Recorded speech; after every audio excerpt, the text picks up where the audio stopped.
Hey guys, today we're going to be talking about the how, the when, the why, and where to get yourself a belt for your personal needs. So for how to use a belt, you want to put it around your waist, typically if you're fat like me, right on the love handle. And you want to get it as tight as possible, minus about one notch, right? And you'll see this on Google and you'll be like, why one notch? The reason why it's one notch is if it's as tight as you can get it, you're sucking in your gut, you're getting as tight as you can, then when you try to brace it, there'll be no room to brace, right? So it needs to be tight and snug, but it doesn't need to be as tight as possible, so you're still allowed to take in that deep breath and tighten your abs. You know how the belt works is your abs is pushing against it and the belt is pushing against your abs, which creates this force which strengthens and reinforces your core, your lower back, everything that keeps you standing upright during a lift, such as the squat or deadlift or even press if you're really strong. When you use a belt is around 60-70%. Anything below that is you don't use a belt either. But when you train, you typically want to be around 60-70% without the belt on, and that'll actually build your lower back strength. Anything below that, there's no reason to put on a belt, but it's not really going to make you a lot stronger. 60-70% is what I like to do. You can find a lot of other channels that say it too, 60-70%. It really builds that lower back strength, and you want to do this during maybe your warm-ups, right? So if you got a 400-pound deadlift, you're warming up with 135, 225, you're making these jumps, you don't want to wear a belt for that. You want to build that lower back strength. And then you can do it during assistance work. So I like having a strong lower back so I don't get injured. So during my assistance work, for example, pause deadlifts, box squats, pause squats, any of that assistance work, you can not wear a belt on. Now, you should wear a belt for some of your assistance work, maybe the heavier stuff.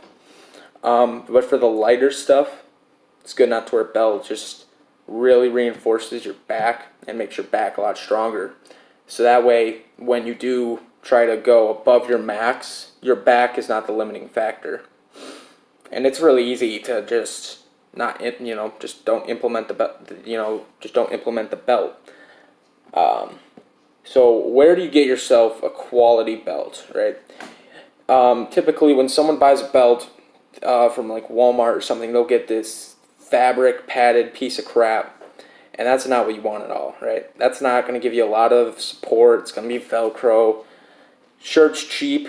It's better than nothing. But if you are really want to get something nice that'll last you a long time, you want to get like a $60 to $100 belt, usually 10 to 13 millimeter. And the 13 is going to take longer to break in, but once you do, it's going to feel great. Same thing with the 10, but it's going to take less long to break in. To really find a quality belt yourself, you can go to websites and get their opinions. But if you want to make an opinion for yourself, typically what you'll do is on a really crappy belt, you'll notice there's a lot of this black suede, right?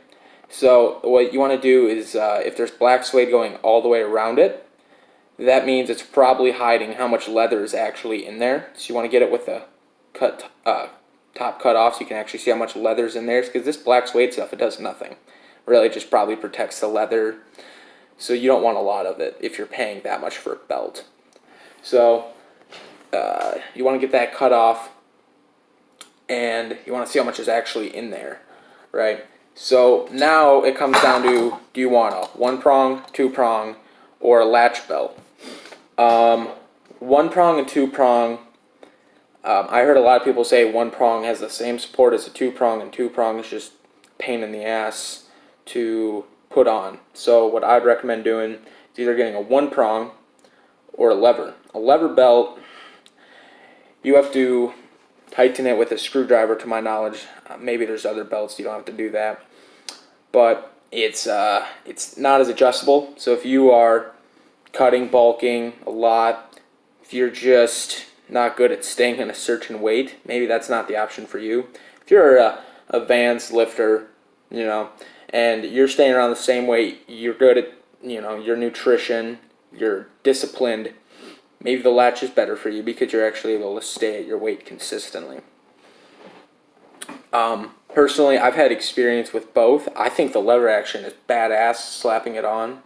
But at the same time, I'm just changing the weights for wrestling, powerlifting meets, my own lack of discipline. So I just stick with a two-prong because that's what I found. Eventually, I'm going to get a one-prong, really nice belt. But for now, I'm going to stick with this Dark Iron Fitness $30 belt on Amazon. If you're going to get a belt on Amazon, it's not a bad belt. But I personally want a thicker belt. So that is everything to know about belts. If you use them too much, you're babying your lower back, you don't want to do that. You want to make sure it braces correctly, and you really want to buy the right belt. If you do all this, you should have a good experience with belts. Personally, I love them, and I couldn't imagine lifting without them. So that'll be all for today, guys. Peace out.